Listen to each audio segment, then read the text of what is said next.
नमस्कार, मी नानन किचनमध्ये तुम्हा सर्वांचे खूप खूप स्वागत आहे. आज आपण बनवणार आहोत अगदी झटपट बनणारी, बाहेर रेस्टॉरंटमध्ये मिळते तशी साऊथ इंडियन पद्धतीची ओल्या नारळाची चटणी.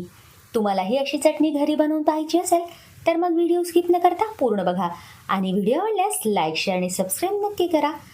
चला तर मग आज आपण ओल्या नारळाची चटणी बनवूयात, ती पण साऊथ इंडियन पद्धतीची. त्यासाठी मी ओला नारळ घेतला आहे.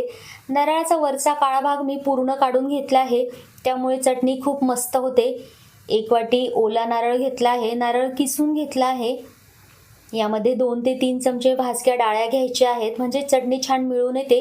2 हिरव्या मिरच्या इथे मी घेतल्या आहेत, त्याचे तुकडे करून घेतले आहेत. मिरची तुम्ही तुमच्या आवडीनुसार घेऊ शकता. अगदी थोडी कोथिंबीर घ्यायची आहे. कोथिंबीर स्किप केली तरीही चालेल. त्यामध्ये चवीनुसार मीठ घालायचं आहे. पाणी घालून आपल्याला सरसरीत अशी ही चटणी मिक्सरला दळून घ्यायची आहे. चटणीला आता आपण एक तडका देणार आहोत. त्यामध्ये 1 ते 1.5 चमचा तेल, पाव चमचा मोहरी घेतली आहे. 1 चमचा पांढरी उडीद डाळ घ्यायची आहे.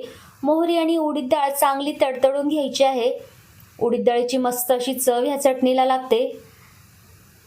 थोडा हिंग घालायचा आहे. 1 सुकी लाल मिरची घ्यायची आहे. 10 ते 12 कढीपत्त्याची पानं घालायची आहेत. आता हा तडका आपल्याला चटणीवर घालायचा आहे. मस्त असा तडका चटणीला लागला आहे. आपण एक वेळा चटणी कालवून घेऊ. अगदी झटपट ही चटणी तयार होते आणि खायला खूप चविष्ट लागते. सर्वच प्रकारच्या साऊथ इंडियन डिशसोबत आपण ही चटणी खाऊ शकतो. तुम्हीही अशा पद्धतीची ओल्या नारळाची चटणी एक वेळा बनवून बघा. तुम्हा सर्वांना नक्कीच आवडेल.